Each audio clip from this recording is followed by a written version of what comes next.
Hi, welcome back guys. This is your sensei, back with another fanfiction. This is the movie of What If Naruto Loved Alcohol. Now before starting, please give this video a like and subscribe to the channel if you want more videos like this. Now let's get into the fanfic. An unlucky bird stumbled into a bar. If there was ever a worse pun, Kuro hadn't heard it. Rain pattered across a tin roof overhead, producing an awful racket as he pushed the door aside. Place was a dump, no two ways about it. All cream walls and worn brown floors. A dirty green chalkboard for writing menu items, with a tiny kitchen nestled behind a cracked wooden counter. Ladles clanked softly against a strainer hung on a ruined wall, just the kind you'd use to make pasta. A small stove simmered silently beneath it, cooking a pot of something. He sniffed once and wrinkled his nose. Didn't much smell appetizing. Really, calling it a dump was generous. This place was more a dive than anything else. The last place you'd expect to find a hero. A balding man awaited him behind the counter, idly fiddling with a knife and a piece of wood. He didn't look up as he crept closer. Nope, grimy bastard wholly focused on his task. A worn blade scratched endlessly against the carving to draw artistry forth from the wood, producing an endless scritch sound that threatened to drive the huntsman bad. Not like had any customers to complain. There was only one patron slouched down in the corner. Poor bastard was out cold, one arm loosely cradling 2 flagons of ale to his chest. Regular, or the special, the barkeep asked. I'm actually looking for someone. Kuro slid a worn photograph across the countertop. Goes by the name Shiro these days. You ever heard of him? Heard he's a regular around here. The barkeep didn't look up. He kept scratching at the wood. Who's asking? Hey, I'm not some cop, if that's what you mean. His pride bridled a bit at the man's sullen snort. I need him for a gig. We go way back. Way back. How his gaze finally rose, beady eyes intent upon him. So he's a friend of ours. Yeah, I'd say so. Kuro scratched his chin and hid his wince. He's a pretty alright guy. Bit of a drinker these days, still he's good in a fight. You've seen him. Didn't think he had friends. That worn gaze flicked up and down over him. Doesn't seem the sort. Well, he knows me, pal. A beat of silence pushed its way between them and the huntsman immediately cursed himself for the slip. Friends not anymore. Not after Summer's death. But if there was one person in Mistral who could help, one sorry soul capable of sorting out this mess, one man who could wrest the spring maiden from Raven's tribe, it was this guy. Bastard couldn't die. Nope. At length, the barkeep smacked his lips. Sorry, ain't seen him in a week. Stop bullying the birdie, Samson. A rough voice drawled from the corner. He's asking for me. Red eyes snapped to the man in shadows. Because that drunken bastard wasn't sleeping, not anymore. He looked wide awake, though his hunched posture suggested he'd seen better days. Bleary blue eyes beamed back at him, framed by whiskered cheeks and a shaggy mop of blonde hair so pale it had nearly gone white. A tipsy smile greeted him. Even as he looked on, the stranger raised his flagon and waved it like a war banner. Hero brand when the man held his cup high in salute, uncaring as it sloshed to and fro. As I live and breathe. You look like shit. Yeah, that was him. Cheeky little prick still had a mouth on him. Shiro, really? Naruto, he snorted as he slid into the chair opposite him. You couldn't think of a better alias. The man grinned and ran a hand through his hair. Matches the hair, doesn't it? It really does. When he'd first met the blonde, he had been just that. Blonde. Time and something altogether worse had turned those spiky locks white as ash. Not quite snow-white, but an altogether sharper shade. It wasn't from age. After all, they both knew the reason. Just as he knew the reason the young man before him was soused. After all, what better way to keep a demon contained than to make sure she was drunk off her ass seemed like an effective remedy. Some men drank to forget the past. Some men drank to drown their sorrows. And some men drank to keep the world from ending. Naruto was of the latter. Did Leonardo send you? Nah. He waved him down. Came here by myself. Leo. Naruto glowered into his aura. Fuck him. Still don't trust the bastich. Hiro wrinkled his nose, noticing just how foggy those blue eyes truly were. Just how drunk are you? The eerie drunk, Kuro. Naruto looked up and steadied himself with one arm, swaying in his seat like a sailor at last call. Comes with the territory. A light leer touched those whiskered cheeks. Or would you rather I let her out to play? A wink followed. She's a bit silly when she's drunk, you know. You'd like her. Kaguya, not a chance. Bitch was worse than Salem. No, that's fine. He spoke quickly before the blonde could make good on his threat. Look, I need you for a gig. Silence was all he received, and so he took it for acceptance. Or maybe he mistook it. Naruto was hard to read these days. It's big. Leaning across the table, he lowered his voice. I heard you were in Mistral these days, and well, the word threatened to choke him, but he willed himself on. We need your help. That so his host hiccuped and took another drink. Must be a real rough job if you came all the way out here. Kinda had to, considering what happened with Beacon. Naruto took another drink, this one deeper than the last. What about Beacon? Now it was Kuro's turn to flinch. You don't know. The blonde cocked his head. Know what? You, might want another drink. Naruto raised an arm and the barkeep came by with 2 flagons, one for each of them. Both were long dry by the time Kuro surmised his terrible tale. It was not a pleasant story. By the end of it, Naruto's face had gone the same shade as his hair. Shit. He turned and spat. Shit.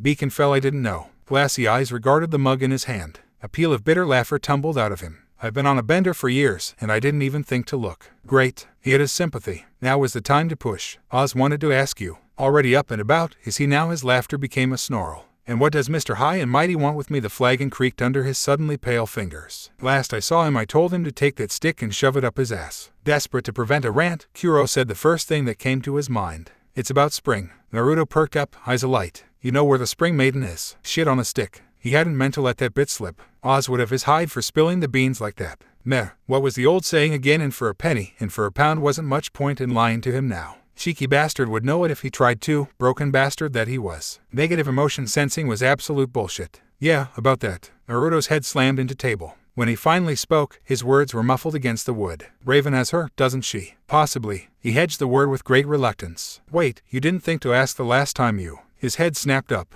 I didn't want to go anywhere near her after our last spat. Kuro's tongue turned to lead in his mouth. Don't tell me you two actually. No. Naruto turned up his nose. I still have standards. Oh, think they're brothers. You do realize, his old friend continued slowly, once I get involved in this again, I won't be able to stop. He straightened a bit in his seat, looking less a drunk and more the man he'd once been. I already swore this life off once for Summer's sake. A spark snarled through his eyes, ancient and unknowable. If I step back in, I'm not going to stop until I finish what she started. No holds barred. He leaned forward, causing the table to creak under the weight of his grip. Do you understand? Kuro frowned. Sure, I get it. The mug shattered in Naruto's hand, cutting him short. I don't think you do. The whiskered warrior cocked his head to one side, rather reminding Kuro of a starving fox regarding a wary bird. If your sister decides to be a bitch about things again, I'm going to kick her ass to kingdom come. He snapped his fingers like a pair of matchsticks. If that spring maiden of hers puts up a fight, his hand crashed down on the table. I'll beat her into the ground. Now that hand clenched into a claw, tearing deep divots into the worn wooden frame.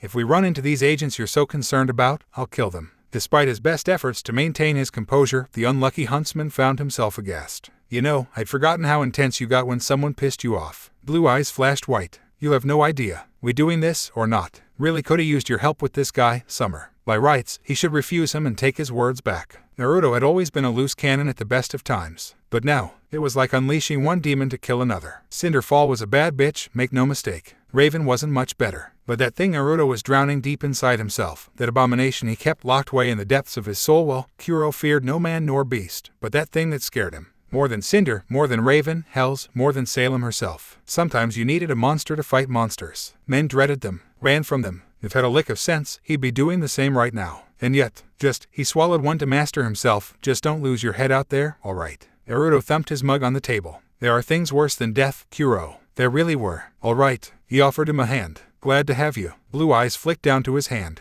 Naruto didn't move. For a moment he wondered if the blonde was having him on, but no, his gaze was all too sharp despite his drunken state. Also, I want one of the questions. You know about the lamp, too? Kuro perked up. Why? My business. A hand sliced through the air to silence him. Not yours. What'll it be? He grimaced all the same. Is it about? No. Naruto smiled, and this time it felt genuine. Kaguya and I have come to an agreement for now. I keep her drunk off her arse, let her smite whoever pisses her off, and in return she doesn't destroy your world. Oops. He frowned suddenly, a light burning in his eyes. Speaking of which, he snatched a stray bottle from the passing barkeep, tipped back to his lips and polished it off. Much better. A rough hand slammed it down as he guffawed. Was starting to get sober for a second there. Kuro sighed. Fine. Kuro offered his hand one last time. Just try not to scare the kids too much. Meh. Naruto hiccuped and waved a palm, already tipsy from his hasty drink. I make no promises. Kuro forbore the urge to roll his eyes. A bird with bad luck enlisting the aid of a cursed fox. Sounded like something straight out of a storybook. Still, he didn't have much choice in the matter. If he wanted this to work, and make no mistake, they needed this to work, he'd have to play ball. Like it or not, they were stuck with each other for the time being. And so he reached the rest of the way across to grasp his hand. Clawed fingers bit into his painfully, and he fought down a grimace. It was a dark day indeed when a drunk went and hired yet another drunk to beat up their deadbeat sister. Bah, he'd done stranger things. On a whim, Kuro snatched the bottle and knocked it back. Bottoms up. But Uncle Kuro, why do we have to listen to him? He drinks even more than you. Look, kiddo, he's had a rough time of things. Go easy on him, alright. Why? Because he's strong, powerful. Always with the questions. Listen to your all uncle, yawn. Strength and power, well, they're two very different things. See, you might want strength. You want to be faster, smarter, and stronger, right? That's all well and good. Naruto, he wanted power. Power to protect everyone, power to keep the world safe, power to do the impossible. That's what ruined his life. He kept sacrificing things to save people until one day, trust me, there's a reason he drinks, and for the ones you think. You don't want to see him sober. Why? Because the world will end. Sober is bad. Raise your glass. There really was nothing quite like a good drink in the morning. Or was it evening? Semantics. It was 5 o'clock somewhere, and that was as good a reason for an immortal to knock one back. Sprawled upon his new sofa, Naruto tipped the bottle to his lips and took another deep draught for himself. Alcohol burned the back of his throat as it warmed his belly. Good old Adoljan vodka. Still packed a punch, but it wasn't enough. A familiar ache in his temples told him he was well on his way to sobering up again. Seemed Kaguya was being particularly picky today. That wouldn't do. In a single seamless movement, he uncorked yet another flask from his bandolier and drank deeply, though a sharp, almost childlike voice pervaded his mind. I want the vacua wine tonight. Ugh, no. He wrinkled his nose in mild distaste. Can't stand that. Too sweet. I want it. Blue eyes rolled. You can be such a child. That's your fault now. Gimme. All right, fine. He uncorked a fresh bottle and drank. Truly, the drink that followed was far too fruity for Naruto's tastes. It reminded him of berry water he'd once imbibed back at Shade Academy. It did him no favors here. His tenant, however, all but purred with delight. Yes, she cooed like the child she was at heart. Sweet ambrosia. One did not simply weaken a primordial goddess and seal her away without consequences. Had she been fully possessed of her faculties and power, he very much doubted he would have been able to deal with Kaguya at all. Really, with the way things wound up in his world, sealing her up like this had been the only thing he could think to do at the time. Cut off from the lion's share of her power, little more than a shadow of her former self, and still she could probably solo anything on Remnant. She had mellowed much over their many years together, but only so long as he kept her plied properly with drink. An annoying buzzing sensation in his ears reminded him of where he was. Right, he had a job to do. For summer. So, here he is. Having finished his introduction, Kuro stepped aside, revealing him to prying eyes. This guy's an old pal of mine. He's had a bit of a rough time, so be nice to him. Everyone stared. Naruto blinked blearily at them from where he lay. What, did they want a speech or something? Kaguya hiccuped in his head. Don't suppose I can eat one of them souls always pair well with a bit of wine. The blonde uttered a jaw-popping yawn. Though eating this lot, you can have your fill at the tribe. Maybe even a maiden or two if we're lucky. Best dad ever. You always did spoil me. He stumbled upright and sketched a tipsy bow. Naruto Uzumaki. He removed his headband and swept one arm to the side. He was feeling whimsical at the moment. Why not make a show of things? Former shinobi, savior of the world, magician, all-around badass and current foster father to Kaguya Bloody Utsuki at your service. He leaned back, beaming a little. I didn't stumble over my words once. Kaguya chirruped. Mistral vodka, daddy. Coming right up. An emerald green flask is plucked from his belt and pressed back to his lips. One of the kids raised their hand. What's a Kaguya? Kuro bowled his way to the front before Naruto had a chance to regale them any further. The kids made faces, of course, because at the end of the day, that's precisely what they were. Kids, 16, 17, or even 18, didn't matter to him. These runts were so green they may as well have been eating grass and pissing it besides. As Naruto drank, he took a moment to take stock of his new charges. Blondie, Schnee, Ginger, quiet one, tall blonde and scraggly. Right, missing anyone, oops. Forgot little red over there at the edges. He squinted at her. There was something about that one. He couldn't quite put his finger on it. She looked a lot like Summer. When the hell did Summer have a kid he would have remembered that, surely considering, well. Wow. Ruby pinched her nose beneath the weight of his regard and leaned back. Someone who drinks more than Uncle Kuro. I'm actually impressed. Naruto sketched a slurring, stumbling bow. Thank you. That wasn't a compliment, Buster. A bleary grin answered her. You're definitely your mother's daughter. Young absolutely hissed. The rest closed ranks around her. Ruby flinched as if he'd slapped her across the face. Yeah, you knew Mom. Yup. He hiccuped once. Had a hell of a time together. Didn't know she had a kid. Now, a new voice intoned. We are all of us allies here. There's no need to quarrel. A young boy stepped forth from among, banishing those thoughts with the click of a familiar cane. Naruto knew that cane. Just the sight of it threatened to ruin his pleasant haze. It was the eyes that gave him away. They were old orbs, far too old for a boy like him to have. More than that, his posture was all wrong. He held his very self like a man of advanced age, when in truth he was anything but. Can I eat him? Ask me later. He growled, and then the whelp offered him his hand. It's good to see you, old friend. Naruto scowled, feeling dangerously sober for the first time in decades. He hated it. Ain't here for you, Ospin. He pivoted away, flung himself back down onto the couch, and pulled a fresh flask from his belt. I came for Kuro. Yes, of course, but we appreciate your help nevertheless. Always with the silver tongue, this one. He'd give the talk no Jetsu a run for its money. Naturally, Blondie chose that moment to pipe up again. He gonna be any good in a fight. Make no mistake, Ospin smiled and placed both hands upon the hilt of his cane. He could defeat the 7 of you with both arms bound behind his back. When Naruto quirked a blonde brow, the revived master hastened to clarify. I dare say he'd prove more than a match for a maiden. John straightened just little. He's really that taut doesn't look it. Appearances can be deceiving, young Ark. As you well know. Naruto waved blearily. As one, the teenagers leaned back. One of their number, the Schnee, protested. But sir, he's a lush. That remark might have driven most men to drink more, but not he. To him, it was a compliment. Everyone underestimated the drunk. Always, without fail. It made their surprise all the sweeter. There was something oddly familiar about this one too, but in a distant, more amusing way. Even in his inebriated state it barely took him a moment to place it. He knew that prissy air anywhere. You're a Shmi, ain't ya? I am. Weiss lifted her chin, preening just a little. What of it? Thought so. Naruto's grin grew to legendary proportions. How's Willow? Last I saw her, she was fire under the sheets. Perfect teeth clicked shut with an audible snap. Heh, worth it. Sue, John spoke into the silence. We're going after Raven, then. Hiro sighed. Something like that, kiddo. Don't tell Leo. Best he doesn't know. They slipped out that very night. No one tried to stop them. Why would they? Hunters came and went from the city gate all the time. Hiro led their merry little band on a brisk march. Truth be told, Naruto didn't pay much mind to it. When the time finally came for a rest, he didn't take it and took first watch instead. No reason not to. He hadn't slept for years. Sleeping burned off the booze. Big no-no, that. No one approached him that night either. Fine by him. He wasn't in the mood to talk. And so he knocked another bottle back, listened to Kaguya's happy murmurs, and resigned himself to a long wait. A simple favor for a friend, corral an ornery maiden, open the vault, then pry a question out of the lamp. Then he could go back to drinking his days away, hoping from place to place without a care in the world. Nothing would come of this. Nothing would change. Nope, nothing at all. Not a thing. Silly boy. How very little he knew.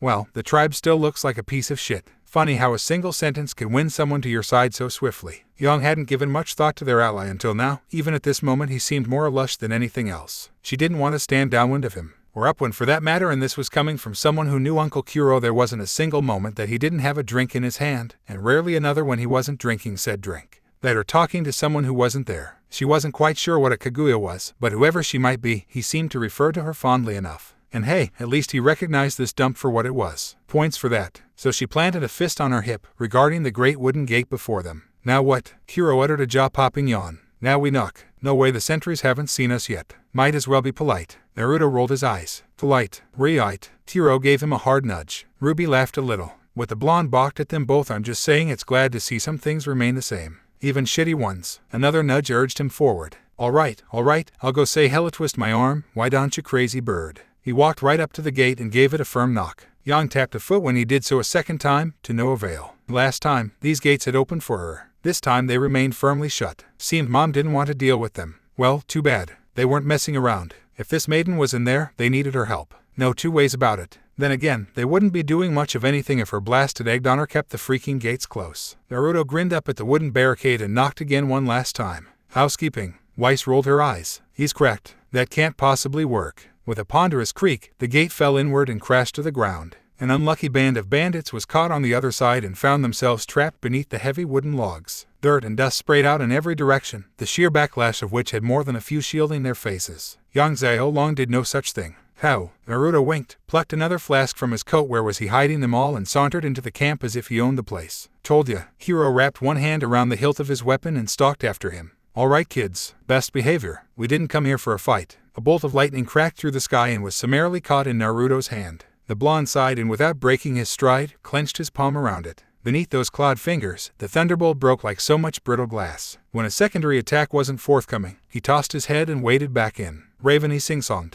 We've come to bargain. Much to their surprise, they were met shortly within, in that Naruto and Uncle Kuro only made it 5 steps in before they found themselves confronted. A grisly red tear opened on the other side of them to cut them off, forcing both men to stop short lest they walk right into it. And then it happened. She emerged, Ruby still beside her. Is that? Young grit her teeth. Yeah, that's her. Raven Branwen stepped forth, her face masked as ever. Young, so you came back? Did you? Blood-red eyes flicked over her shoulder. And with guests. To what do I owe the occasion? Her posture stiffened as she took in their small force. This is a bad time, Kuro. I have guests. Oh, that's cute. Kuro stepped aside. We have this guy. Say hello, Whiskers. Naruto pushed up beside him with a chipper smile. Hello. Raven choked. Why is that thing here in my camp? Thing? Am I? A blonde brow quirked. Raven, I'm hurt. I thought we were friends. With you, maybe not that monster inside of you. She drew her blade in a flourish of red steel. Get out. I've stared death in the face over and over again. She stalked down the steps, her face hidden behind her mask, but anger in her voice all the same. And every time I've spat in that face and survived because I'm strong enough to do what others won't, and I will not stand by while you. An uppercut cracked into Raven's chin, launching her back into the tent. Yang whistled. Hot damn, she wanted that. My, a new voice interjected. Isn't this convenient? Yang stiffened. She knew that voice. She'd heard it once before. How could she forget Beacon? Penny, Tirha. She didn't want to move, didn't want to turn, already knowing what who she would find there, yet unable to do anything less. To ignore them now would spit on everything she'd been through, everything she'd seen and suffered. You, me. Cinder touched a finger to her chin with a faux smile. I'm sorry, are we interrupting? Her visible eyes flashed with molten shades of fire, and the world erupted. A wise man once said the drunk mind speaks the sober heart. Naruto believed in that saying wholeheartedly. Truer words have never been spoken. You don't really, truly know someone until you get ridiculously drunk with them. Take Kuro for instance. Man was like a brother to him, all but a sibling in blood. He'd seen Branwen at his best and worst, and then some. He didn't trust these kids, and he certainly didn't trust Ozpin. Like Kuro, he trusted Kuro. And if Kuro was willing to knock a few heads together with him, well, typical weekend, that. Geronimo, clenched knuckles flicked outward, barreling into his opponent's face with a satisfying crack. The young woman aborted her charge with a painful yowl and stumbled back, clutching at her ruined face. Blood sluiced down between her fingers. Oh dear, that looked painful. Despite himself, Naruto found himself wincing a little. Oops, he hadn't meant to hit her there again. Bit of an accident. Every time an angry iris regarded him, burning with golden flames. Why is it always my eye? Sorry, he shrugged, but you just make it too easy. Cinder falled at him in a whirlwind of fire. Or she would have, if he hadn't flicked a lazy hand sign and spewed a torrent of water in her face. What was once a furious charge turned into an ungraceful tumble as she careened backward. Her back struck the ruined palisade concealing the tribe and crashed through it. Wood cracked and yielded as she hurtled through. For a moment he wondered if that would be enough to put her down. Really, he was holding back here, if only to confirm something. When she'd opened fire on the camp, everyone had scattered. Hiro had gone for Raven. Yang went after Mr. Metal Legs. He hadn't paid much attention to the rest. Honestly, 4 against 10 that wasn't brave. It was suicide. For Cinder. Oh, and look at that. She was getting up again. Look lady, he planted one hand in his pocket. I may be the drunk one here, but I'm starting to think you're an idiot. Didn't your parents teach you better than this? A fireball whisked past, easily sidestepped. I am Cinder. Fall steam rose from her shoulders as she clambered to her feet. And I command your respect. No, you demand my attention like a child. Naruto blinked once and stifled a yawn behind his palm. But hey, I'll bite. Why? Fire flared between her teeth. Excuse me, I said. Why actually, hold on a second. As she looked on aghast, Naruto uncorked a small bottle of booze, pressed it to his lips, and downed it quickly. Vale whiskey always did pack a punch. Much better. He wiped his mouth with the back of his hand. Now, Wario, right. What could you have possibly done to deserve my respect? She managed to rally, the poor thing, bless her black heart. I orchestrated the fall of Beacon. Another blink followed the last with a frown. So you did. Are you proud of yourself? Countless innocents died by my machinations. Said frown became a scowl. Oh, and I slew Ozpin himself with this power. You do realize he can't die. But I still killed him. Still the fall maiden glowered at him, her lone eye alight with equal parts fire and fury. He wasn't impressed. Second verse, same as the first. And I should respect you for that. You should fear me. I have the blessing of Salem herself. So you are working for her. Good. He wanted to confirm that before he did anything rash. Think I'll pay her a visit after this. Was it wrong that a part of him relished the way Cinder paled? Yes, no, maybe. So she's clearly gotten too big for her britches again. Someone needs to give that girl a good spanking. Maybe not. Kaguya groused. She strikes me as someone who'd enjoy it. Kinky bitch, that one. Probably. So Naruto clapped his palms, startling his prey. Unless you're hiding a keg of ale in that dress of yours. A lone brow rose when she immediately snarled at him. I think it's high time we wrap this up. A distant explosion rocked the world behind him as dark clouds rolled in above. Huh. Naruto stole a glance over his shoulder. There's the maiden. Why am I not surprised? In the same instant Cinders dove at him. Not bad, striking when his back was turned. She might have made a half-decent shinobi in another life. But not this once. It was the matter of a moment to stop her blade with a single finger, reach around, hook his arm into the cloth concealing her left arm and yank the flesh beneath. Hard. An awful pop filled the stormy afternoon. Naruto found himself starting at a limb of pure darkness. What the? Cinder crashed to her knees with a noise caught somewhere between a scream and a groan. One hand rose to clutch at her ruined shoulder until her screams peaked and the twisted form of her arm began to bulge. In a matter of moments a new arm tore itself into existence from the ruined stump of her arm. Kaguya groaned. I think I'm going to be sick. Huh, grim arm. Neat. Naruto frowned as his trophy began to dissolve in his grasp. It ain't gonna save you, of course, but hey, look at that, you grew it back, that's pretty metal. Cinder glared up at him, breath hitching in agony. Naruto flung the crumbling arm away. Too much? Funny thing about drinking, that sometimes it numbs you, other times it makes you angry, sad, on occasion, downright silly, when you least expect it. They say a drunk is also an honest man, for a drunkard can tell no lies. You see, alcohol has a way of opening every door in your mind, of loosening your tongue and cutting away all forms of restraint. You've never been big on that aspect, have you? Nope. Naruto laughed as Kaguya's inquiry out as he dodged another burning blade. Hey, look at that, another miss. It swept harmlessly past, carving a fiery furrow where his face had been not a moment before. A pillar of fire chased it, one he casually stifled with a raised hand. Cinder came barreling through it, hacking at his head with all the subtlety of a falling axe. Heh, fall. Now that he thought about it, she'd probably picked that last name herself. Almost said, "Is this really the best you can do?" He squinted at her. "And why are there 3 of you?" Drunk fool, she kicked out at him with a long leg, only for him to trip her up and send her sprawling anew. Her blades flew into the air. He snatched one up and crushed it in his fist. Oi, a finger jabbed in her startled face. "I'll have you know I'm only tipsy." Really, all this exercise was beginning to burn off his buzz. He was beginning to feel dangerously sober. That wouldn't do. Nu Kaguya whined and threw a fit in the back of his head like a petulant child. "Don't like that, don't want it." I know. He reached around himself, fumbling for a flask. "I'm working on it, gimme a second." He pulled a larger bottle from his pack, pried the cork free and drank again. "Oh, much better. Menagerie made some fine stock." Blasted fool, Cinder dove at him while he was distracted. "Hold still and die already. Nah, it's no fun that way. You can't keep this up forever." She cut low and he blocked high. Her forehead smashed against his. "You're human just like me." "I'm just a human." Another bottle came and went, downed in an instant. "You're slow on the uptake, Cinder. What you're facing isn't a human." "I haven't been for a hell now." Naruto hiccuped and swayed backward, spine binding at an angle that would have made Tyrion himself green with envy. From that angle he lashed out with a heel and kicked Cinder across the face. The startled maiden took the blow on her chin and shot into the sky. His shadow fell over her in the air. Too late, she felt the fist touch her back. Her good eye widened.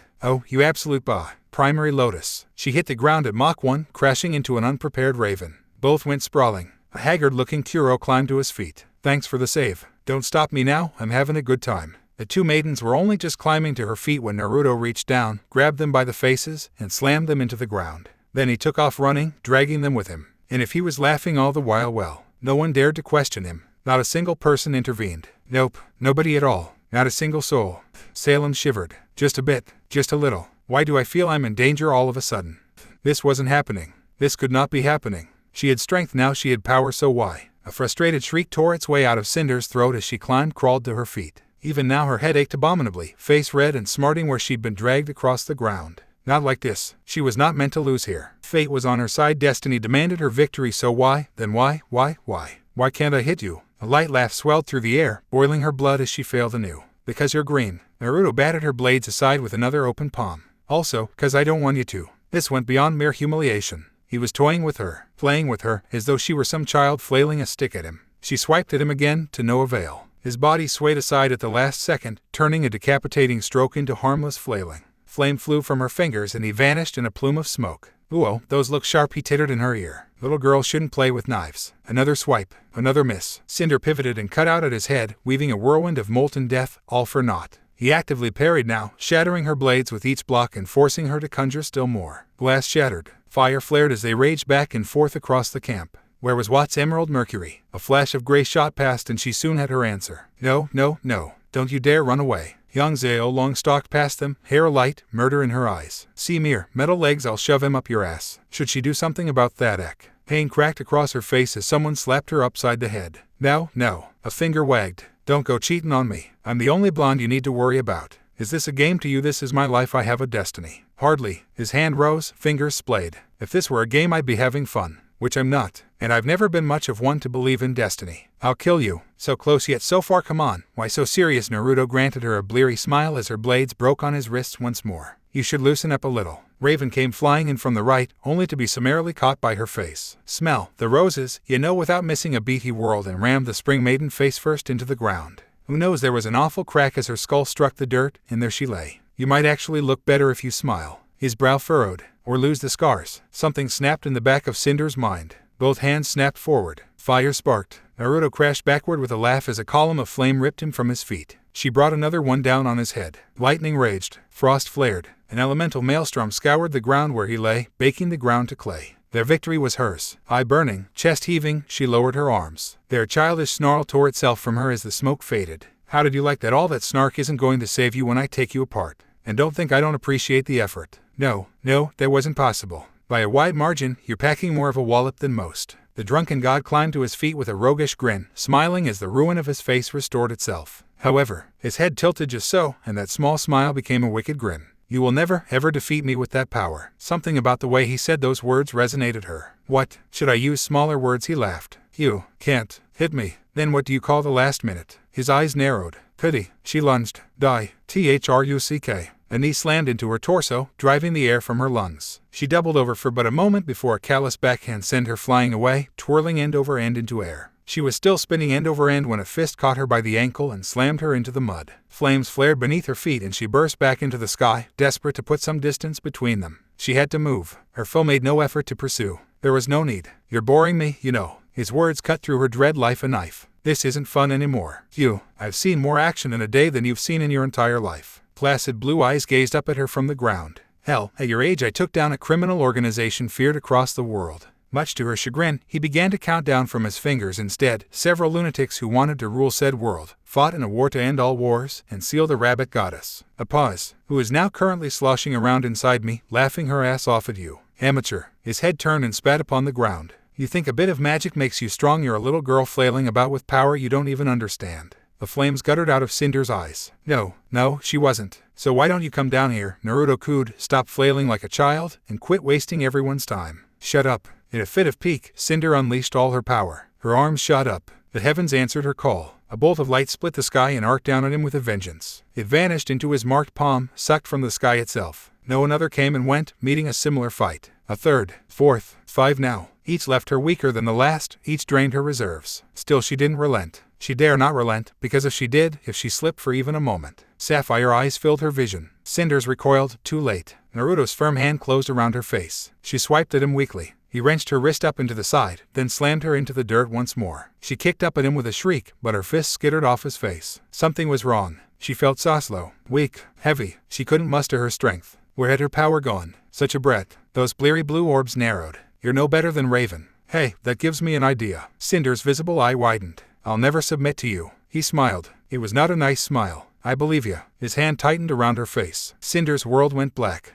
Aspen had seen it all. He'd witnessed gods and monsters, seen might and magic, spells that shook the earth, semblances that defied logic. He had lived countless lives and learned much through them all. Throughout each, he had come to see much and know even more. Perhaps he had seen all there was to see, know all there was to know. It seemed the universe lived to defy him. Here are your maidens. Naruto dropped a bundle of cloth at his feet. Have fun. Aspen recoiled, in Oscar's body with him. What have you done? What was needed? Cinderfall looked up at him. At least, he could only assume this was Cinderfall. It had to be Raven Branwen beside her. The dark hair and red eyes were a dead giveaway. And yet like little girls playing dress-up in their mother's clothes, they wore their garments like tents. It didn't make any sense. Yet the sight before him said otherwise. He blinked thrice. Mamyang took one look at them and both hands flew to her face. What happened to you? Mercury hissed out a breath through his bruised face. What the hell is this? Emerald blinked rapidly, scrubbed at her eyes. Cinder, is that you? Arthur groaned where he lay, trapped under Nora's boot. You must be joking. Aspen was beginning to wonder the same himself. One of the girls sniffled. He could never tell who, large eyes swelling with unshed tears. They got the other going. Everyone shrank back as one. No one wanted to face a crying child, and these two couldn't be more than 7 at a stretch. All around them the battle ground to a halt. Who are you people? Cinder glanced about fretfully with both eyes, voice high and reedy with fear. Where am I? What is this place? My head hurts. Raven's voice warbled in thin live-out terror. Where's my mom? I want to go home. What the actual hell? Kiro swore. Oi, Whiskers, what did you do to them? Naruto yawned. Erased their memories and used a forbidden jutsu. Why is nothing ever simple with you? What, would you rather I kill them? Aspen looked left. Aspen looked right. Aspen sighed. What have we unleashed? When had everyone gone mad? For the life of him, John Ark couldn't see where, why, or even how it happened. One moment they'd been at their ease back in Haven, planning their next move. Sure, they'd been lost, but they'd been together. Most of them, no one really knew where Blake was, and sure, they aimless, adrift, but they were together. He hadn't lost heart then. He'd know they would come up with something, find a plan, a way in the dark, something. Anything. At least he thought so, until Ruby's surly uncle dragged in a drunk drunker than him. Everything had snowballed after that. Pack your things. Kids were raiding the Branwen tribe and my bitch of a sister. You see, that was the moment. The instant he should have known everything had gone awry. But he'd forged on ahead regardless, in the vain hope that he'd find light at the end of the tunnel. And with it, vengeance for the fallen. Now one thing had led to another, and here he was in the thick of things, fighting for his life. Arms sore, pulse pounding in his ears, crocea mores dripping with bandit and traitor blood alike. His blade cut a crimson path before him, felling each bandit that crossed him. He'd lost himself in the madness of battle, and for the first time in a long time since that awful night, he was smiling. A tiny part of John's shattered soul wondered if this was healthy, if he should really be taking his rage out on these thugs. The rest had long since caved to the chaos whirling around him and no longer cared for such a quandary. These were bandits, worst of the worst. He'd already seen their work. They preyed upon the weak and left the survivors for the grim. They were just like her. He saw Cinder's face in every enemy, every kill he made, and it stoked his rage to new heights. It gave him strength. So what if he didn't have a semblance? He didn't need one. He had aura. They didn't. It was enough. Die, huntsman. He really wasn't one, not yet, but the bandit before him couldn't make such a distinction.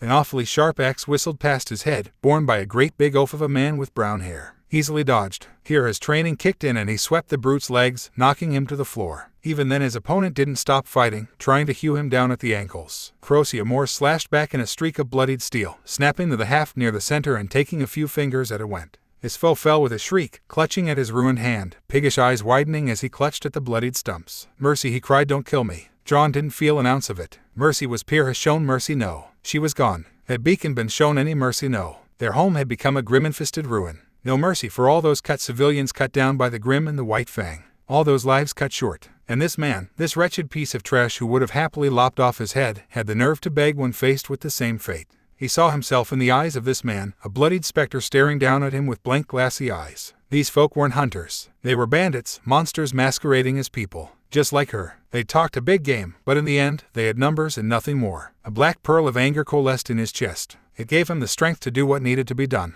To not hesitate. His eyes hardened. Remember, you tried to kill me first. Humorous' sword stabbed down. The man gurgled once and went still. John didn't linger to see him pass. He'd already whirled to find another opponent. A bald woman charged him with a great sword, only to find herself parried. His sword sang and swept under hers, lopping off her head. It was still sailing through the air as he crossed blades with another, battered him in the face with his shield, then ran him through while he was stunned. The bandit doubled over with a wheeze, eyes wide with horror. He planted a boot on his chest, kicked him free, and left him to die. On to the next. Time began to blur at the edges as he fought on. His arms ached. Stop. The last bitter dregs of sanity voice in the back of his head pleaded. You have to stop, or you trying to die. Maybe he was. He moved on to the next, only to find, with some surprise, that only a handful remained. Watts favored his right leg Nora's work, no doubt, and fired wildly as Kuro and Ozpin harried him. Yang was making mincemeat of Mercury thanks to Ren's aid. Weiss flitted about with one of the more capable bandits, weaving a pattern of glyphs before her to ward her curved blades away. Nora was racing in that direction, hammer hefted with intent. A bolt of panic surged through him when he couldn't find Ruby. She shot past him a cloud of crimson petals and swept 3 more bandits aside with sheer momentum alone. She saw him and waved, blanched a little when she noticed the blood, then threw herself back into the fray without a word.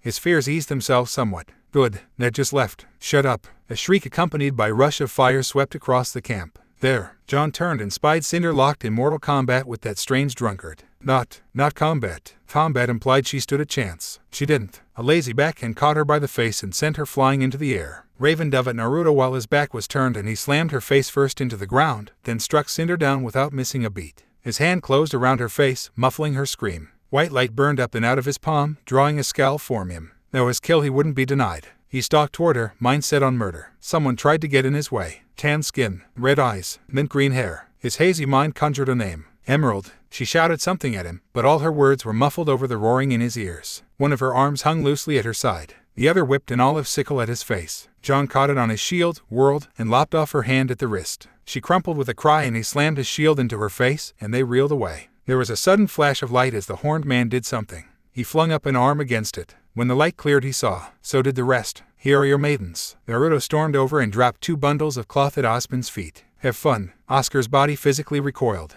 What have you done? What was needed? John couldn't quite see what from this angle. That changed as he drew closer. Wait, why did they look so small? Mamyang took one look at them and both hands flew to her face. What happened to you? Mercury hissed out a breath through his bruised face. What the hell is this? Emerald blinked rapidly, scrubbed at her eyes. Cinder, is that you? Arthur groaned where he lay, trapped under someone's boot. You must be joking. All around them the battle ground to a halt. John scarcely noticed. His stride lengthened and he winced as his ribs protested. Now that the battle haze had fallen away, he realized someone he was injured. Bleeding. Then the anger slammed back into place, numbing it all again. Who are you people? Cinder glanced about fretfully with both eyes, voice high and reedy with fear. Where am I? What is this place? My head hurts. Raven's voice warbled in thin live-eyed terror. Where's my mommy? I want to go home. What the actual hell? Kuro swore. Oi, Whiskers, what did you do to them? Naruto yawned, erased their memories and used a forbidden jutsu. Why is nothing ever simple with you? What, would you rather I kill them? And then John was upon them. A hand flew out, grasping the whiskered warrior by his collar. What did you do? Pretty sure I already explained that. Naruto tottered on his feet, uncorked another flask, and drank deeply. Look, they're not threat to you as they are now. Hell, they don't even remember who they were. A bleary grin crossed his face as he polished off his prize. They never will. No, let go. He didn't. You should have killed them. I should have done a lot of things. Sapphire orbs met Azure and John recoiled, suddenly finding himself clutching a log instead of a person. He dropped it with a start. I didn't just erase their memories. He dropped it with a start as Naruto walked past him.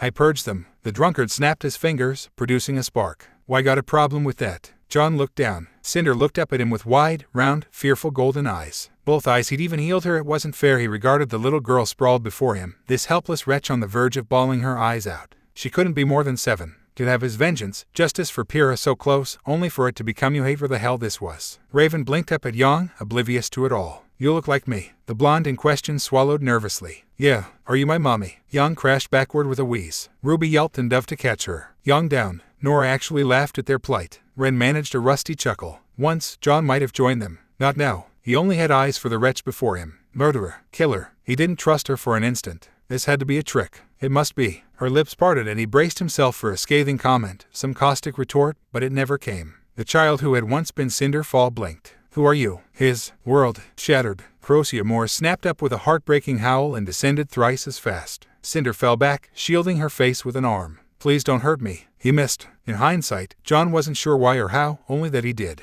Instead of piercing her head, the planting itself in the ground only inches from her face. His victim squeaked in terror and nearly fainted dead away where she lay. John braved Morse with both hands and ripped it free, the blade glimmering in the faint light as it ascended once more. Someone shouted. A hand grabbed at his arm, yet trying to restrain him. An elbow snapped into their face and they fell back with a gasp. 5 pounds of pressure. That was all it would take. He wouldn't miss a second time. If you want to kill a kid, be my guest. Naruto's voice called. I won't stop you. This was no child, this was a monster. He couldn't stop here, he wouldn't. This is what you deserve. Tears stung at his eyes. This is justice. His victim closed her eyes and wailed. I'm sorry. What? Whatever I did, I'm sorry. She looked away, unable to meet his eyes. I don't even know you. His arms trembled. Some sass he could have put up with. Insults would have only fed his fury. But this had burned. Oh, how it burned. It was too much. Her memories might be gone, but at her core she was still the same person. He had to believe that. He must, because if he didn't, if he allowed himself to doubt even for a moment. A scream tore itself from John's throat. Crosiamore plunged down anew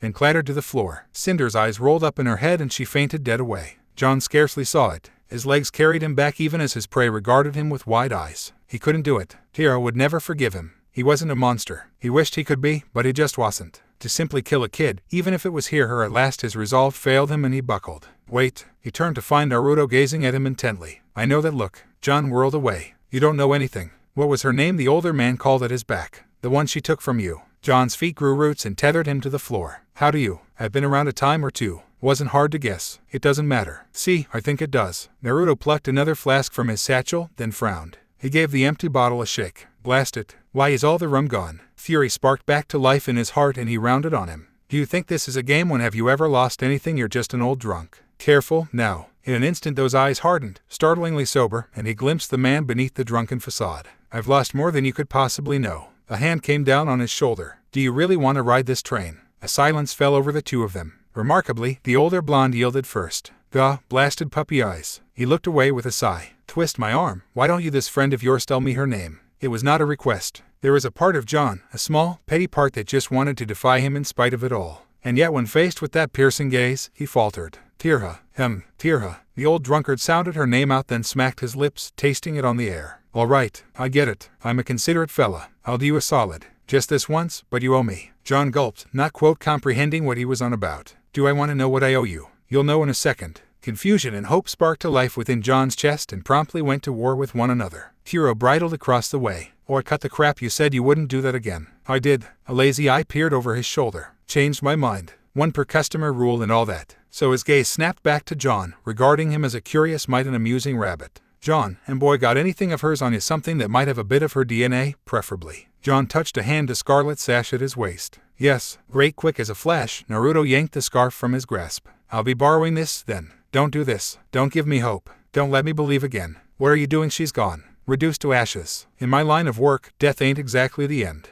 Just need a hick. Naruto swayed a little, live body, and he turned to consider the sprawled bodies of the bandits. Most were still moving. Ruby and the others had been more merciful than he. He grabbed one by the ankle. This bastard will do. Here at last, Nora found her voice. I don't get it. Why do you need a body? Suppose you could call it a bit of necromancy. As both teams looked on aghast, the whiskered warrior dragged his victim forward. Not something I like to do often. You see, I want a student. He prattled on as he slung them over his shoulder as one would a sack of flour. Someone to pass my knowledge down to. Blue eyes met John. Do that, and I'll bring your friend back. No strings attached. He was lying. Had to be. But if he wasn't, if there was a chance, there could only be one response given to such an offer. John knelt and bowed his head. I pledge myself to your teachings, old man. Oi, does this face look old to you? Naruto flung his arms up. I'm in the prime of my youth, for crying out loud. Yes, John decided, everyone himself included had gone mad. But perhaps a little madness was good. Sanity was overrated. Are you my mother? Ruby felt her brain fizzle in her head. Excuse me. Her shout echoed off the cavernous ceiling of Haven's vault, drawing all eyes to her. My mother, little Cinderfall repeated, gazing up at her with guileless golden eyes. You look like her. Any response Ruby might have given died in a keening whine, rendering her words a stream of nonsensical gibberish. Everyone else took the news about the same.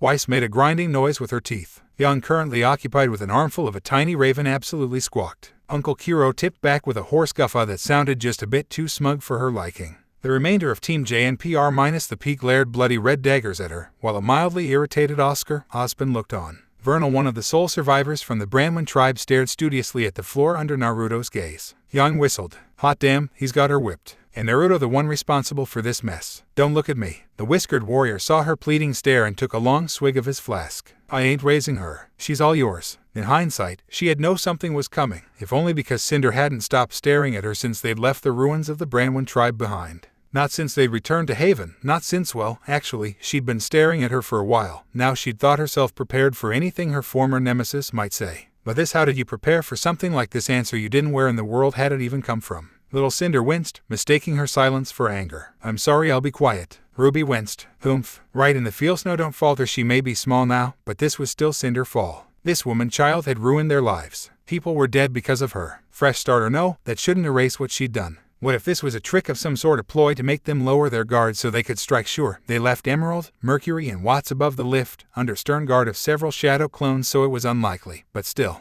it's just, you look like her. How is that the basis for being a good parent? Anger knotted in her heart. And besides, you killed Pyrrha. Cinder cowered anew beneath blazing silver eyes, clutching her arm. I don't know who that is. Please, she whispered. Your eyes. You're hurting me. Ruby's temper sputtered out, and her eyes with it. She believed her. The fear in her gaze was frightfully real. Blast it all. Where was Blake when you needed her? At least she shared some resemblance with Cinder. Really, it would have served her right for running off. Ruby could have thrown the girl at her and called her a day. But no, Blake wasn't here, and there was no one to save her from this madness. Still, maybe it wouldn't be so bad to pretend, if only for a little while. No, she flailed her arms and thrashed backwards, nearly plummeting into the abyss. I'm not your mother. Naruto called across the cavern. Would you rather John watch her? Ark's head snapped toward them. Ruby flinched, recalling how he'd slaughtered those bandits. They still hadn't talked about that. In truth, she was afraid to. No, I've got her. She missed Beacon. She missed her team being whole. She missed when things actually made sense. Cinder hid behind her skirt, seeking shelter. I'm scared. Me too. Ruby absently patted the tiny girl's head. Me too. Bringing the dead back to life was a solemn thing. To meddle with the sacred forces of light and dark, though long gone, was akin to spitting in the eye of the gods themselves. The balance must be maintained, lest the world ruin itself. One did not simply shatter the impasse between life and death with impunity after all. There were consequences for such an actions, ramifications that must be considered. Well, unless you were drunk, which Naruto currently was. Absolutely hammered. Completely smashed. Why is the rum gone again? Damn it, he reached down to his belt, pulled a fresh flask forth, and uncorked it with a sigh. With a sharp twist of his wrist, the stopper flew over his shoulder. He tilted the flask back. Chilled liquid coursed down his throat to warm his belly. Say what you would about Vale and their wine, but they made excellent whiskey. He savored it even as it made his vision swim. Nor was he the only one to appreciate it. After all, he was drinking for two. Weak Kaguya cooed in his head as she sloshed about. Sweet ambrosia. Drunken goddess required. Now back to work. There we go. He swayed a little as he finished tracing the summoning circle beneath him. That looks about right, I think. Truth be told, he was no expert when it came to reanimation, much less resurrection. Kaguya was the one who did the much of the heavy lifting on that front. But if memory served, he'd traced the circle accordingly. He'd done well. Really, there was only a 10% chance of things going terribly, horribly wrong. John scowled at him, still not quite willing to let bygones be bygones. You think this isn't a game? Oh, he swatted him on the back of the head. You want your girlfriend back or not? His fellow blonde subsided with a scowl, massaging the welt on his skull. Yes, then drink up. Naruto thrust a flask into the younger man's hands. It'll put some hair on your chest. John eyed the bottle like it was poison. To him, it probably was. Alcohol wasn't for the faint of heart, and this was a fairly potent brew to begin with. Indecision warred with pride and the latter won out. Finally, he did as he was bade and immediately regretted it. Good lords, that burns. You're supposed to sip it. Naruto slapped him on the back. Still, not bad. His fellow blonde coughed. I hate you. Good. Naruto grinned. Hold on to that hate. You'll be needing it for the next leg of training. In the meantime, be a good apprentice and bring forth the victim. The stray bandit they had taken captive, not Vernal. He had other plans for her. Must have heard those words, because the poor fool tried to make a run for it. He didn't get far. An awful crack filled the cavern, punctuated by a girlish scream that didn't come from a girl's throat. Raven and Cinder winced as they hid behind their chosen mothers. Yang and Ruby wisely looked away. Nora did no such thing. She was all too happy to drag their captive back, grinning from ear to ear. Ren palmed his face. Really, Nora, did you have to kneecap him in both knees? What? The ginger bomber grinned. I said I'd break his legs if he tried to run. He didn't listen. Naruto patted her head for good measure. Good girl. Put him in the circle. She grinned up at him and did as he asked. Oscar, no. That was Ozpin in control, judging by the eyes looked mildly put out by it all. Must you be so blasé about this? He planted his cane upon the floor and leaned against it. What you're doing is taboo. Ah, good old Ozma. Proverbial stick in the mud. Sober fool who didn't enjoy the beauty of booze. Kaguya made a noise of discontent in his head. Can I kill him? He's annoying. Like a fly. You can, but he'd probably just come back. That curse is a stubborn thing. Boo. Yup. Blue eyes rolled. We must. Go away, magic man. Shoo. He made a less than subtle gesture at the ageless wizard. Don't want to talk to you. A casual kick knocked the bandit out at his feet, cutting his shrill shrieks short. From there it was mostly tedium. John brought forth the red sash Pira and Nikos once wore, which was promptly snatched up, inscribed with seals, then placed in another circle opposite the stunned bandit. Any lingering genetic material on the cloth was minor at best, skin flakes, a bit of hair, perhaps a little blood, but it would have to do. It was all they had. He'd worked with less before. His grin was a terrifying thing to behold. All right then, let's get cooking. Well, not cooking per se, but still. Of course someone wise had to protest. How do we now? This'll work. It works. Kuro's voice was a low rasp. I've seen it before. Ruby flashed him a curious look at that. Kuro titled his own flask back. I'll tell you later, runt. All right. Naruto turned his attention inward. I'll need your help for this next bit. Never been very good at resurrection myself. Though Kaguya sulked and crossed her arms. Sleepy don't wanna. But after an eternity together, he knew her tells. I'll take you to Menagerie. Remember the vodka there. Was it possible for a goddess to drool in his head? Kaguya was making a good show of it. Gira always did have the best drinks. Now to call her back. Contrary to popular belief, it was rather easy. Here his spurt had never been far from her team. Even now he could sense what remained of her nearby, a regretful wraith not quite willing to pass on to the afterlife. It was merely a matter of finding and binding Gaha there. He grinned and reeled her in. See, Mir, you. His hand closed around a tiny blue sphere in his mind's eye, hooked it, and drew it in. No one noticed it. How could they? They weren't attuned to the spiritual world as he was. Souls could not speak, but they were still the core of a person. They contained emotions, feelings. A faint sensation permeated his mind as he held her spirit aloft. Where? SH. He hushed her. It'll all be over soon. Then he yanked. At his feet, the stubborn bandit jolted back to wakefulness as the Edo Tensei took hold, poor timing on his part. He woke just in time to be consumed by dirt. Vernal saw it and retched, looking on helplessly as his very being was consumed by an avalanche of ash, body and soul alike subsumed in an instant. The fool managed one last, awful scream before he was devoured. Naruto winced only a little. Really? That was a horrible way to go, but beggars couldn't be choosers. And with the bandit's death, new life was called back from the beyond. With his checker and Kaguya's guidance, a new body took shape from the ash, forming unfamiliar likeness not quite known unto him, but intimately unto others. Lifeless eyes stared straight ahead, seeing nothing. Naruto heard John gasp a ways behind him. Further back, Ruby began to sniffle softly. Huh, Ren murmured. So that's how it works. Naruto felt the soul sing in his grasp. 3 rapid steps carried him forward, and with a 4th, he reared back and slammed the soul inside. Cracks scrawled across her face, leaving her dead eyes to flutter in a slow blink. In this state her body was still not quite complete. She was indestructible like this, certainly, but she lacked her key senses. She couldn't feel pain, knew not the sensation of touch. Thankfully he didn't intend to keep her this way for long. One thing I don't get, Kuro rasped. Why revive her down here in the vault? 2 birds with 1 stone. Naruto shrugged. Save some time. Speaking of saving, blast it, using this jutsu always makes me sober. Best get it over with. Kaguya whimpered. My precious booze. We'll find more. Don't worry. Blue eyes pulsed into rippling violet as he pushed his will upon the ashen zombie sprawled before him. Rin Tensei. By his will ash became flesh and blood. Her pale hair regained its luster, becoming a vibrant scarlet once more. A short, startled gasp fled from her lips, one mirrored by many watching. Naruto counted up to 10, watching for any imperfections as her sin regained its color, her once blank eyes now a sparkling green. Where she frowned, coughed a little, and looked around. Where am I? There. Naruto gave her a nudge. Rise and shine, princess. Your family's waiting for you. Kira didn't have time to answer. John crashed into her like a falling star. Kira opened her eyes. Wait, she had eyes a body again. Everything was stiff and awkward. She could move, but only slowly. Muscles still for months were slow to respond, yet respond they did. One thing I don't get, she heard a faint voice as she blinked. Why revive her down here in the vault?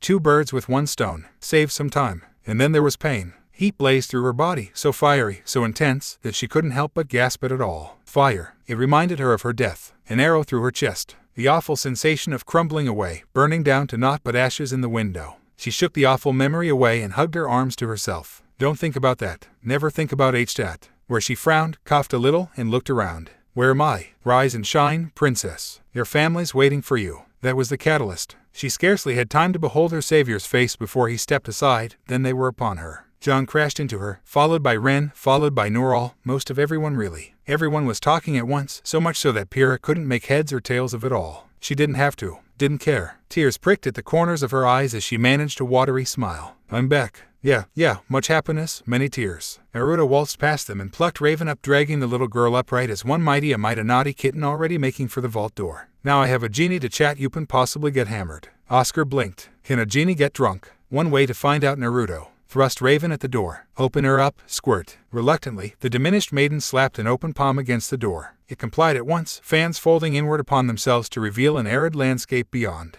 Naruto dropped her like a hot potato and marched forward to claim his prize. Pyrrha saw it all from where she lay. A bandaged hand pried the relic from its pedestal. There was no resistance. He walked in with a merry little whistle, walked back out, swinging his prize to and fro as one might a pail of water. Rise and shine, Jinny held up the relic. There's work to be done. The lamp didn't stir. Naruto gave it a smack. Smoke resolved into the shape of a strikingly blue and naked woman. She scowled at him. What a rude man you are. I don't believe we've met. No, his grin was nothing short of smug. But you're gonna love me. Anyway, I have a question for you. Her brow furrowed. To remain. Ask what you will. Naruto grinned. The world held its breath. How do I create unlimited booze? Everyone smacked their foreheads as one of Jinn. And Naruto looked back with a rueful grin. What else did you think I'd ask? No, wait before you answer that. He snapped his fingers. I've got another one. Jinn quirked a bemused brow. Unconventional, but I'll allow it this once. Ospen bridled. Fool of a boy, don't you dare waste a second. Lala can't hear you. Naruto's gregarious grin grew to shy-dating proportions. Tell me, who's the best drinking buddy in Remnant? There was a pregnant pause. Jinn gave her answer. It wasn't Kuro.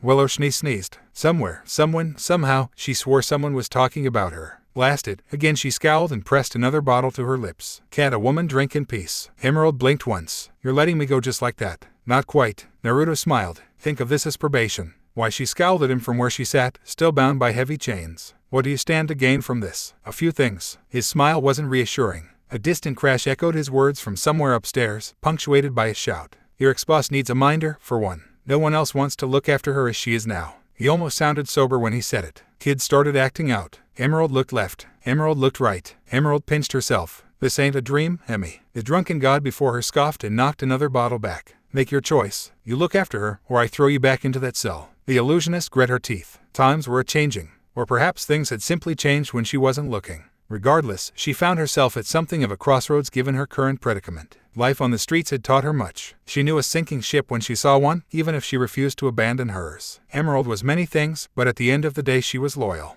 To Cinder, if nothing else. Not to the Branwen tribe, of course. Those bastards were finished. Screwed. Borked right, and did she owe them not a thing? Vernal was all but a slave to the man before her. Raven Branwen was currently experiencing a second childhood at his hands, something Emerald had absolutely had no desire to revisit herself. But small Cinder was so durable. The idea of her former boss calling her mother was honestly too tempting to ignore. Cinder had taken her, and at her lowest point did she not owe her the same? Maybe her reasons weren't entirely altruistic. No, on second thought, they definitely weren't. Too small, too cute, must protect. She imagined it for a moment and shivered a little. So to be clear, she gulped a little when Naruto's eyes flashed white. You want me to look after Cinder for a while? His smile was tipsy, but she didn't miss the intent lurking beneath. However drunk he might be, he was still dangerous. Anyone who could make mincemeat of maidens wasn't someone she wanted to anger. His right hand twitched and she shied back from him. No, she wouldn't be shaking his hand anytime soon. She didn't trust him that far yet. Perhaps she never would. Precisely. But before all that, he leaned forward. I just need one little thing from you. Something Watts and Mercury wouldn't give me. Did you kill them? A blonde brow rose. I don't kill my enemies often. Right. There were worse things than death, weren't there? Emerald swallowed thickly and weighed her options. She suspected she knew the answer. Name it. Whatever you want. Good girl. Naruto's smile was all teeth. When are the White Fang attacking Haven?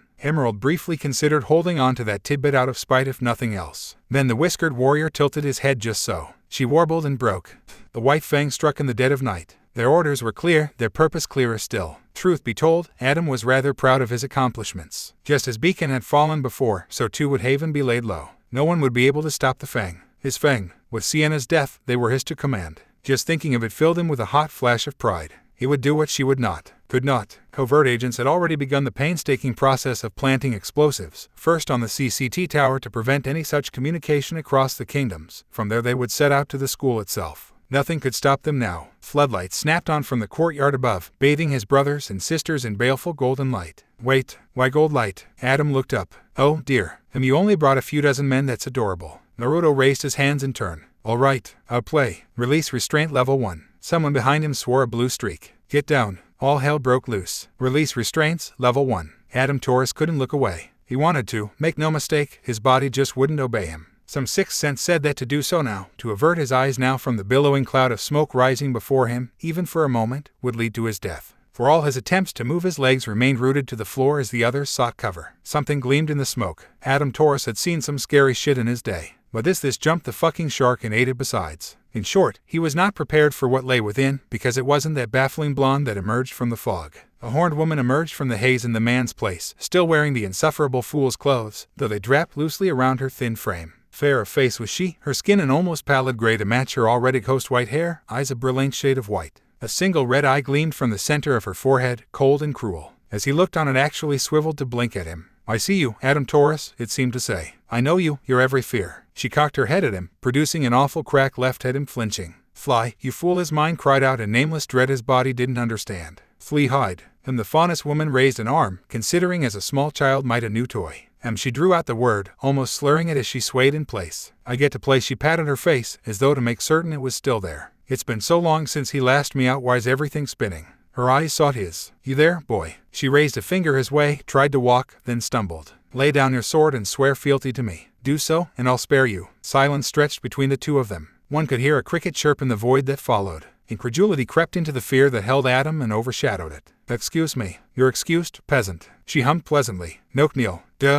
Her heard someone snicker somewhere behind the pale woman. Sounded like the blonde wench. I like her. She's got attitude. The woman made a pleased noise and looked back her way. Good of you to notice, fiery child. I shall make you one of my lieutenants in the coming dynasty. The harlot had the gall to laugh. Who thinks? The little red girl piped up. Oh, what about me? I shall consider it if you bring me more wine, daughter of summer. On it. Oi, hands off my flask, squirt. Never Weiss, Emerald put little Cinder down and helped me get it off of him. Adam felt a muscle jump just below his right eye. Was he being ignored? No one was looking at him, not a single, solitary soul. What manner of madness was this? His instincts were still shrieking at him, hollering for a retreat, but they drowned now in boiling cauldron of his rage. This wicked witch dared to speak to him in such a manner. He led the white fang, he would burn Haven to the ground, he would lead the faunus into a new era, he, and no other. If anyone dared to look down on him, they would meet the fate of this woman. Don't look down on me. Wilt ripped through the air to seek her throat. Without even looking his way, the creature swayed on her feet like a drunkard at last call. Hiccup now, as she swayed around the blade, ducked a follow-up blow, and leaped over a third.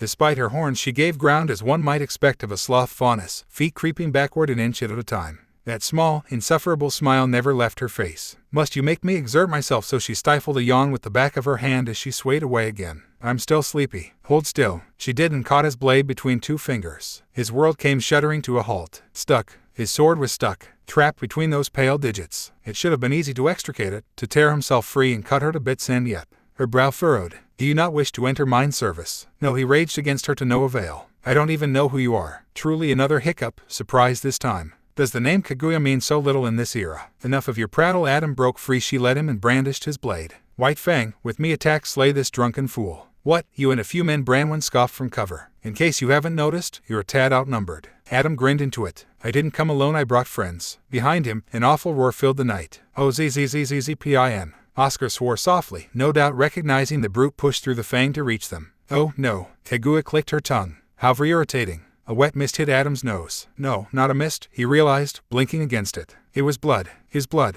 He looked down at the stump of his free arm, eyes widening behind the mask. There it was, spurting blood, severed neatly at the elbow. The rest of it struck the ground with a wet splat as he looked on. Oh, he thought numbly. She cut through my aura. Why don't I feel authorities? Then came the pain. He buckled, nearly dropping Wilt in his agony. Pushing fresh aura to the wound only made it worse, it distracted him. In that single moment of inattention, an open palm struck his torso and hurtled him away. He struck his comrade and was summarily rebuffed for it. Hazel barely deigned to catch him, even then it wasn't a gentle one. Dimply he saw the woman pivot, heard her speak. Branwen. Hero bridled under her bleary glare. Hey, I believe this one harmed your niece. You and your associates may have him. The brute is mine. Hero's gaze snapped to Adam. Don't gotta tell me twice. Jan cocked Embersilica with a snarl. I call dibs on his face. Their Tenester trailed a line of icy death. Not if I get there first, Zio Long. Adam stumbled upright, gritting his teeth. You wretched little. A scythe hooked around his ankles and yanked furiously. His face smacked into the floor with an awful crack. Their shadows fell upon him. Weapons clicked. No, not like this. He couldn't go out like. Then they were upon him.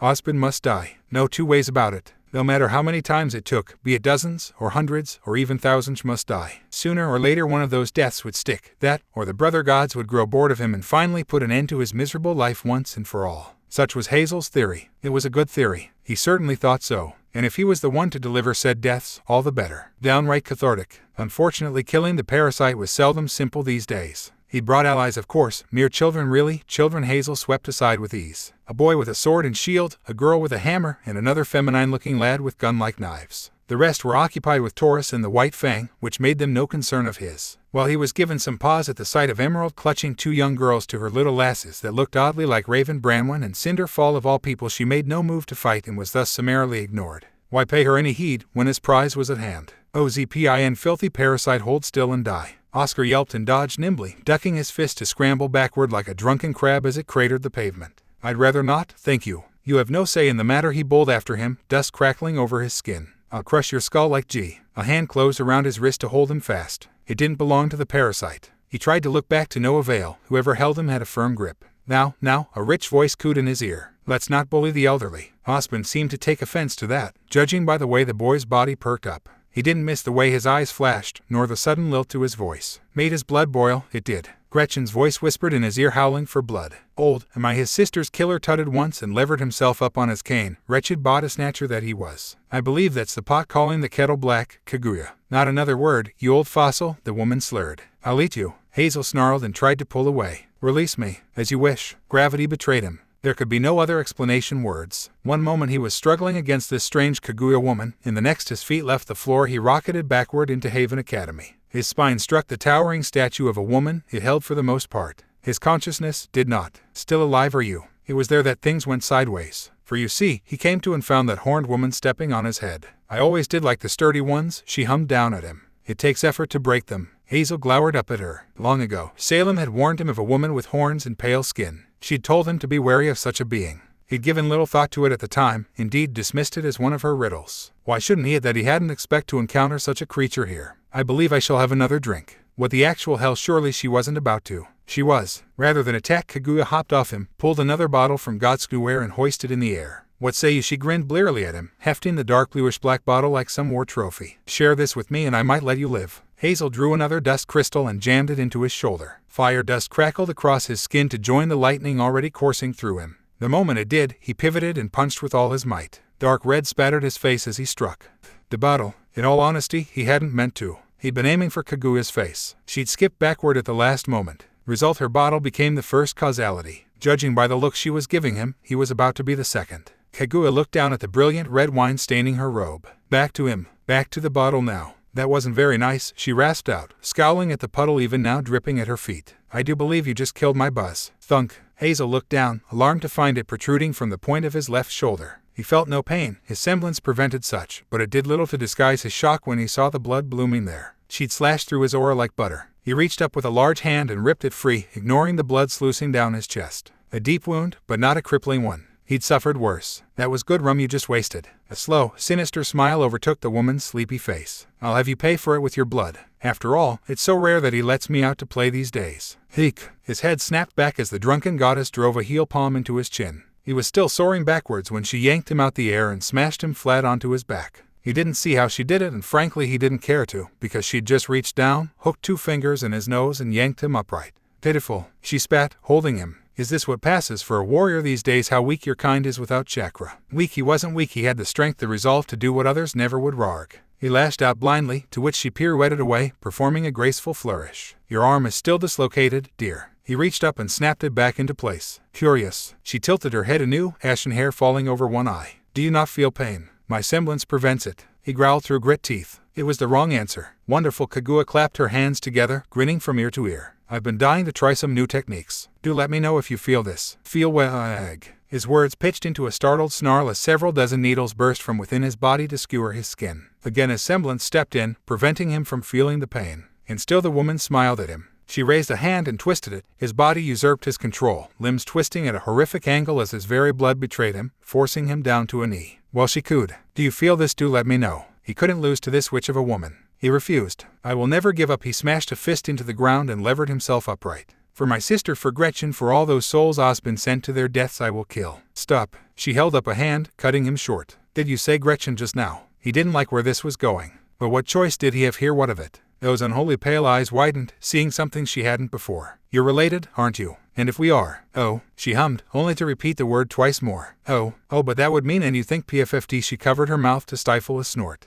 Are you truly that blind? Hazel made it up to a knee. Her hair flicked out and skewered his right knee, pinning him in place. The only blind one here is you. I think not. A low sound escaped Kaguya then, little more than a snicker. She covered her mouth to muffle it, to no avail. Her shoulders began to shake. Stop. Hey, ha ha, she clutched at her sides. Stop laughing. Kaguya paid him no mind. Before long her giggles dissolved into outright laughter. She threw her head back, spread her arms wide, and cackled at the broken moon above. Her voice pitched into a demented shriek of raw delight, a cry to chill his very bones. Stop. Here at last the wicked witch complied. She shook her head and wiped a mirthful tear from the corner of her eye. You little fool. Her hand waved and her hair flicked out again, drilling through his remaining foot to pierce the pavement beneath. I'll have you know she was quite the drinking partner. Oh, the sound she made under my finger, so she squealed. Hazel's face began to burn with fresh heat. This was not something he wished to hear. Silly boy. Ospen isn't the reason she died. You lie. Why would I? Kaguya leaned forward, smile gone cruel. The truth, I've found, is far more painful than a lie. And I do love dealing out. A frown writ her angelic visage as she leaned back again. What's the word? A tipsy hiccup escaped her. Blast it all, I can't remember. You know what I mean. I was there when your sister died.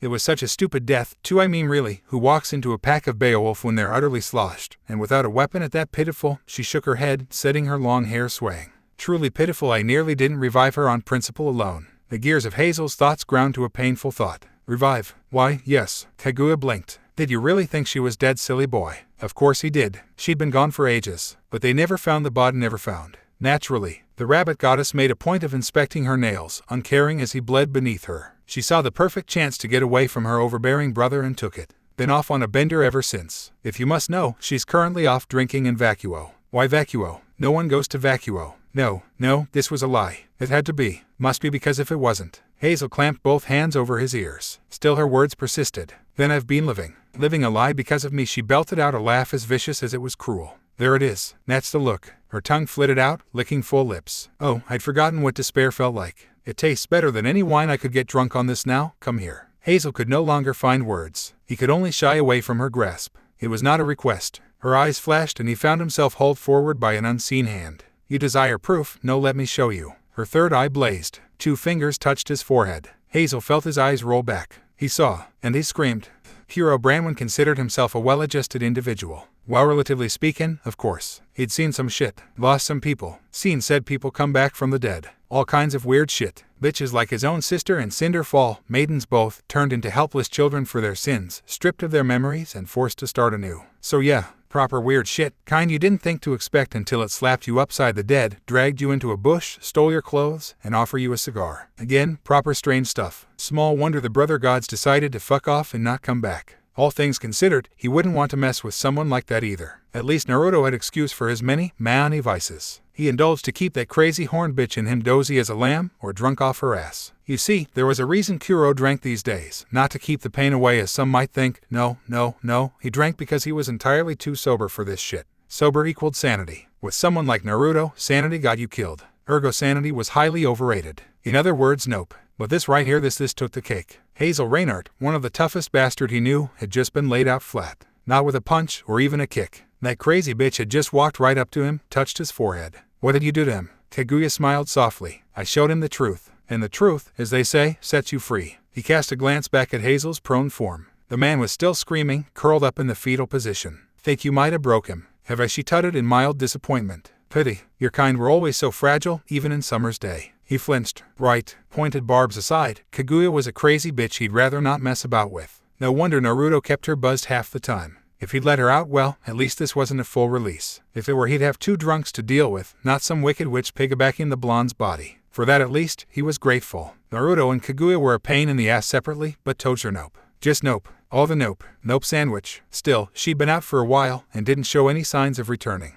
That worried him in its own right. Soyu, gonna give Naruto back the wheel. In due time, her gaze strayed to his flask, still intact at his hip despite all else. Once I've had my fill of blood or booze. Your choice. Easy choice. Hiro launched it at her like a heat-seeking missile. The rabbit goddess caught the silver tin with a happy squeal, ripped the cap free, and knocked it back. Damn, she was going to drink the whole thing. He tried to reach for it, only for her to hold up a finger and ward him off. She held that position for a full 10 seconds, swayed on her feet, then tore her lips away. A tipsy grin greeted him as she tore her lips from the flask. That's much better. A faint pink flush tinged her cheeks as she swayed in place. I can actually feel that. Seems you still have your uses, Branwen Evan, if you aren't the favorite uncle. He twitched. Wanna run that by me again? Oh, dear. She batted long lashes at him. Did I stutter? Favorite? He gnashed his teeth as he stepped over Adam's bloody, twitching form. Still alive, good. Cheeky prick was getting a slow death for what he'd done to Yang. Listen, you. I put with a lot of shit, but you just crossed the line. There were some insults a man just couldn't take. What can I say? They have good taste. Kaguya stomped on Hazel's quivering body and butted heads with him.